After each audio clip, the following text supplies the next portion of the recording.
Hello दोस्तों, welcome to education अड्डा। मैं प्रियस आपके अपने चैनल एजुकेशन अड्डा पे स्वागत करता हूं। दोस्तों, आज मैं आपके लिए लेके आया हूं मार्च 2020 करंट अफेयर्स।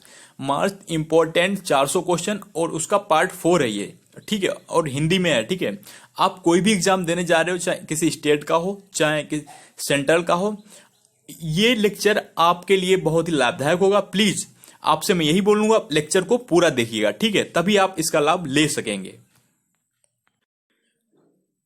दोस्तों, आपसे मेरा पहला क्वेश्चन ये है, आध्यात्मिक संगठन ब्रह्म कुमारी संस्था की किस मुख्य प्रशासिका की हाल में ही निधन हो गया? तो आपको पता होगा, ये हुआ था दादी जानकी का। ठीक है, दादी जानकी क्या है थोड़ा डिस्कस कर लेते हैं। दादी जानकी एम्बेसडर स्वच्छ भारत मिशन की एम्बेसडर थी, स्वच्छ भारत मिशन की एम्बेसडर।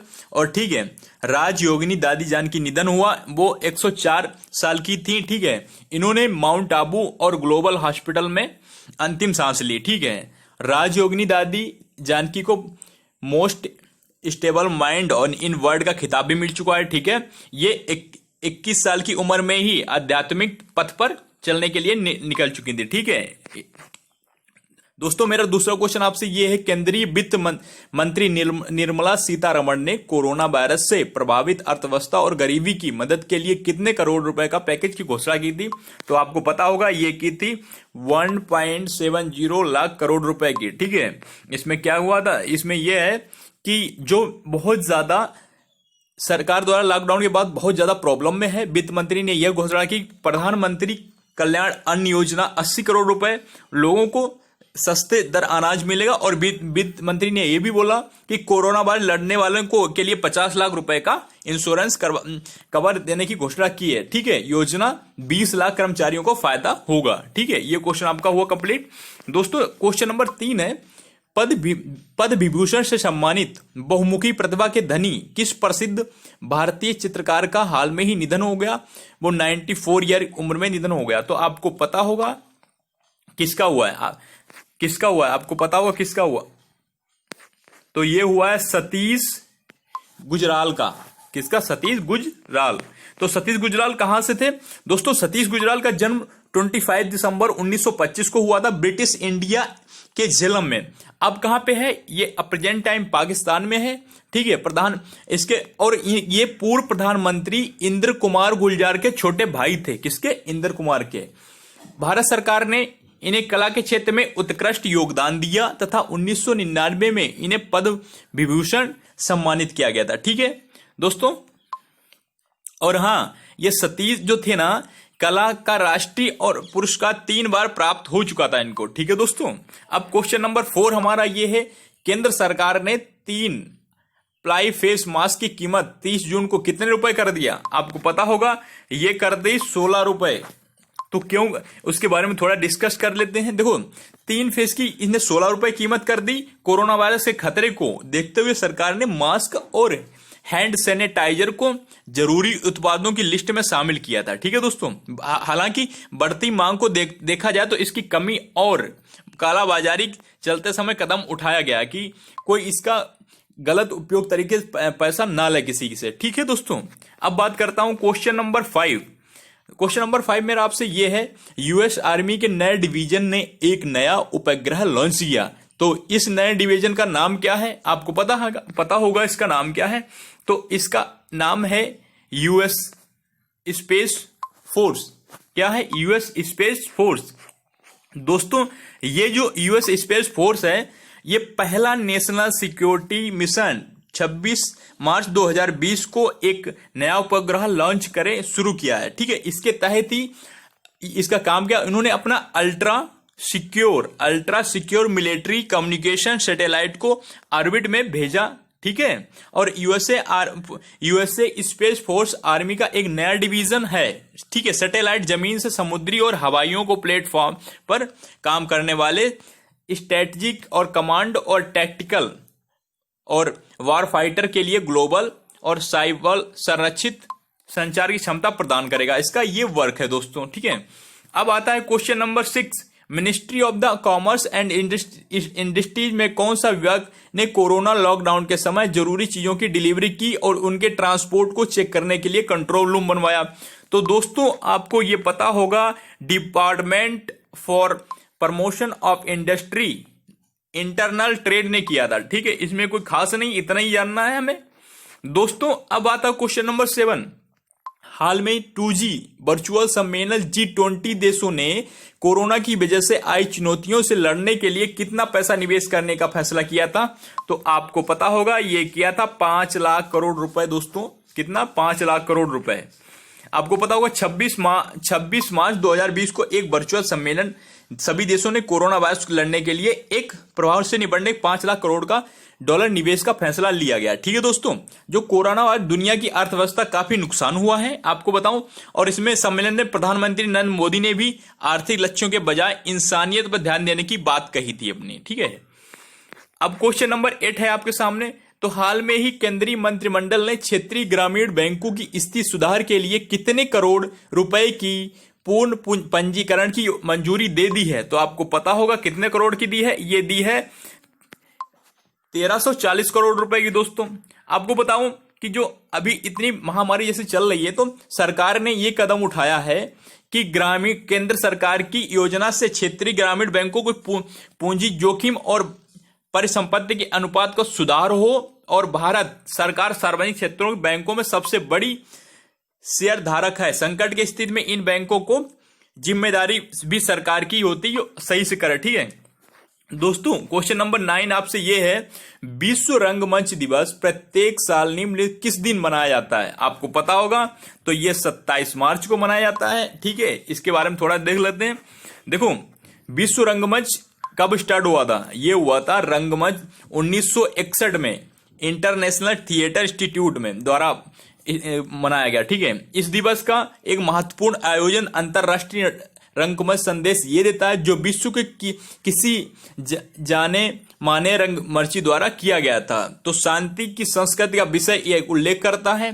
ठीक है दोस्तों, और 1962 में पहला अंतरराष्ट्रीय रंगमंच संदेश फ्रांस की जीन कॉकटेट ने दिया था। किसने? फ्रांस के जीन कॉकटेट ने दिया था। और वर्ष 2002 में यह संदेश भारत के प्रसिद्ध गिरीश कन्नड़ द्वारा दिया गया था। दुनिया भर के थिएटर में कला के लिए महत्व, लोगों को जागरूकता पैदा करने के लिए दोस्तों ये दिया गया था। ठीक है, अब आया क्वेश्चन नंबर 10। आरबीआई ने हाल में ही रेपो रेट 5.15% को घटाकर कितने में कर दिया है? आपको पता होगा ये कितने में कर दे। ये कर दी है दोस्तों 4.40। क्यों कर दी अभी बताऊंगा। देखो, आरबीआई के गवर्नर कौन है आपको पता होगा। ये है आरबीआई के गवर्नर हैं शक्तिकांत दास। ठीक है, इन्होंने क्या करा, 27 मार्च को 2020 देश के सामने ऐलान किया। दरअसल कोरोना वायरस के चलते देश में बहुत बड़ा जब लॉकडाउन पड़ा, ठीक है, आर्थिक गतिविधियों के लिए रिजर्व बैंक ने ब्याज दरों 0.7% की कटौती का ऐलान किया था रिजर्व बैंक ने, ठीक है, आरबीआई ने। और उसमें ब्याज दरों को 5.15% घटाकर दोस्तों कितना किया था, 4.40। आरबीआई ने रिवर्स रेपो रेट में 90 बेसिस पॉइंट की कटौती करते हुए 4.90% घटाकर 4 किया था। दोस्तों ये जो मेरा अगला टॉपिक था ना इकोनॉमिक्स का, उसमें मैंने इसको मेंशन भी किया था, आपको पता होगा हर चीज उसमें मैंने बारीकी से मेंशन की थी। ठीक है दोस्तों, अब क्वेश्चन नंबर 11 क्या है, हाल में किस राज्य सरकार ने राज्य में खेलों को बढ़ावा देने के लिए माताओं का सहयोग के सामाजिक नवाचार की शुरुआत की? दोस्तों आपका पता होगा इस काम में हरियाणा सबसे आगे रहता है। ठीक है, और इसमें ज्यादा कुछ मेंशन नहीं करने आए, केवल इतना पता करना कि किसने दिया था, तो हरियाणा ने दिया था। ठीक है, क्वेश्चन नंबर 12 क्या है, अंतरराष्ट्रीय वन दिवस किस दिन मनाया जाता है? तो आपको पता होगा ये 21 मार्च को मनाया जाता है दोस्तों, 21 मार्च को। ठीक है, अच्छे से देखना इसको। तो अंतरराष्ट्रीय वन दिवस कब मनाया जाता है? अंतरराष्ट्रीय तो 21 मार्च को मनाया जाता है। ठीक है, इतना आपको देख के चलना, 21 मार्च को मनाया जाता है। इसमें मैंग्रोव वनों का महत्व स्वीकार, तत्काल संरक्षण आवश्यकता बल दिया जाता है।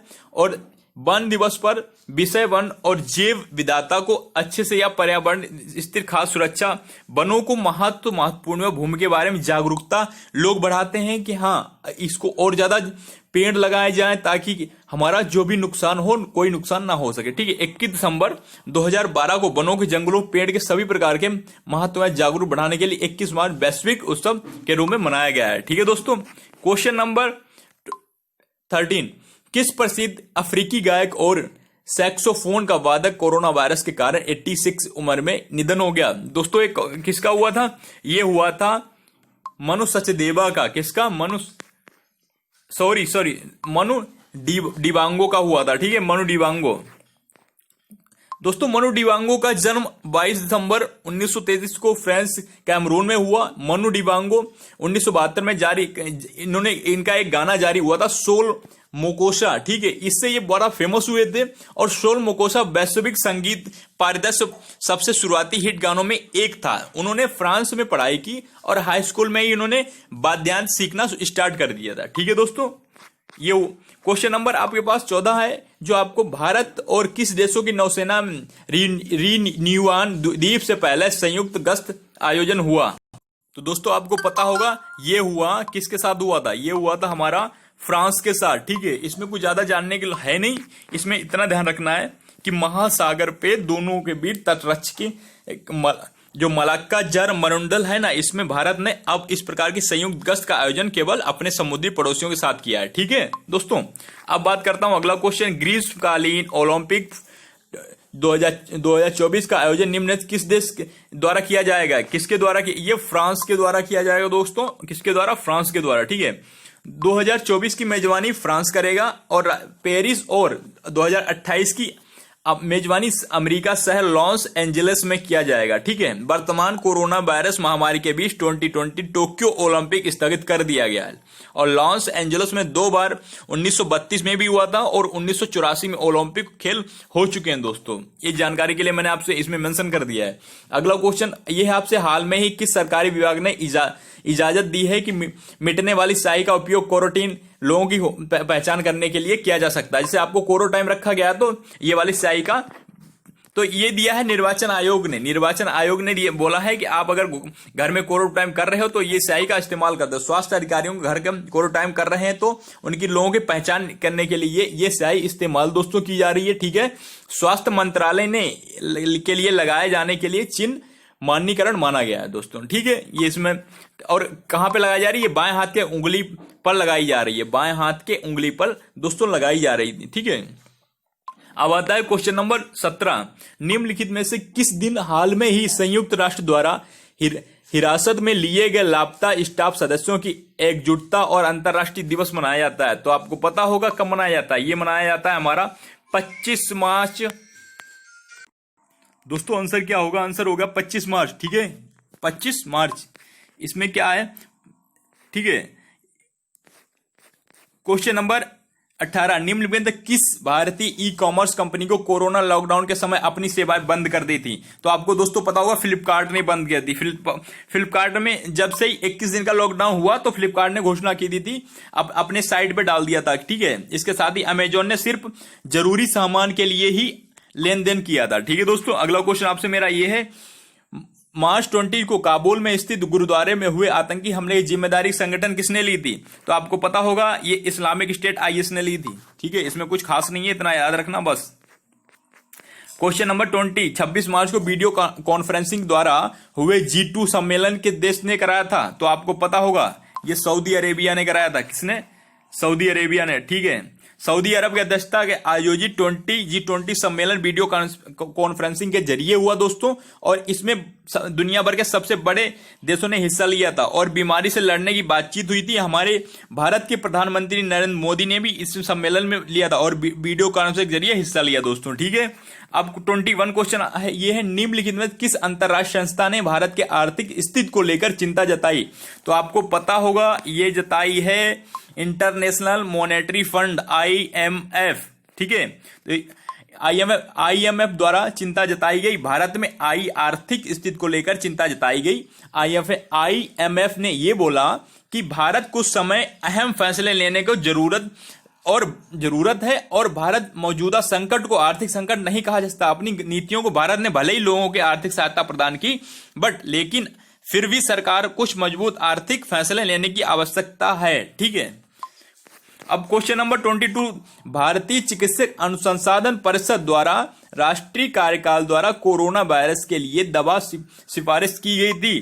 तो आपको पता होगा हाइड्रोक्सीक्लोरोक्विन को ऑप्शन A। ठीक है दोस्तों, ये भारतीय आईसीएमआर द्वारा राष्ट्रीय कार्यकाल कोरोना वायरस के इलाज के लिए हाइड्रोक्सीक्लोरोक्वीन का नामक दवा की सिफारिश की गई और इसमें कोविड-19 को मरीजों का इलाज कारागर पाई गई। मतलब थोड़ा इससे हम बोलो राहत मिली थी। इस दवा का उपयोग कुछ ही हद तक कोरोना वायरस का प्रभाव कम किया जा सकता दोस्तों, है ना, बट ये परमानेंट कोई इलाज नहीं है इसका। 23rd क्वेश्चन क्या है दोस्तों, केंद्र सरकार ने कोरोना वायरस की रोकथाम के लिए नीति आयोग के सदस्य 21 सदस्य वाली उच्च स्तरीय तकनीकी का गठन किया। ठीक है, तकनीकी समिति का गठन किया। ओके, तो उसके अध्यक्ष कौन है आपको बताऊं, डॉक्टर बी के पॉल। ठीक है, डॉक्टर बी के पॉल अध्यक्षता के साथ ही 21 सदस्यों वाली उच्च स्तरीय तकनीकी स्थिति का गठन किया गया। केंद्रीय स्वास्थ्य सचिव, भारतीय आयुर्विज्ञान अनुसंधान परिषद महानिदेशक समिति सह अध्यक्ष की नियुक्ति किया गया। दोस्तों, कोरोना वायरस की दुनिया भर वैश्विक महामारी फैल रहा है ये और इसके तमाम कारण प्रभावित हुए हैं। ठीक है, बहुत ज्यादा इस पे इफेक्ट पड़ा हुआ, सबको पता है इस बात का। 24 क्वेश्चन है ये दोस्तों, निम्नलिखित में किस भारतीय संस्थान के वैज्ञानिक कोविड-19 की जांच के लिए नामांकन तकनीक विकास की गई है? तो आपको पता होगा ये आईआईटी दिल्ली। ठीक है, आईआईटी दिल्ली द्वारा सस्ते जांच के लिए आसान सटीक तकनीकी, ठीक है, विकसित।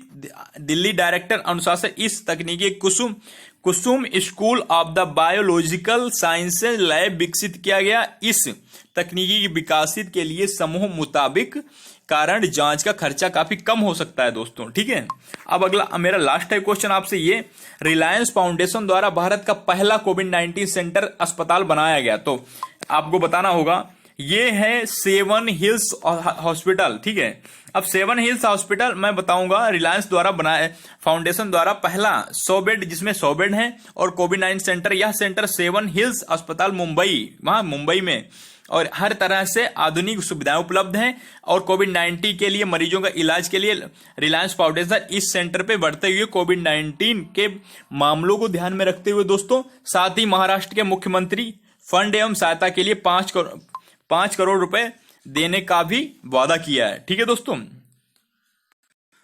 ये आपका लेक्चर कंप्लीट हुआ। आशा करता हूं आपको काफी कुछ जानकारी मिली होगी। ज्यादा से ज्यादा दोस्तों के साथ शेयर करिए, कमेंट करके बताइए लेक्चर कैसा लगा। Thank you for listening for watching this lecture.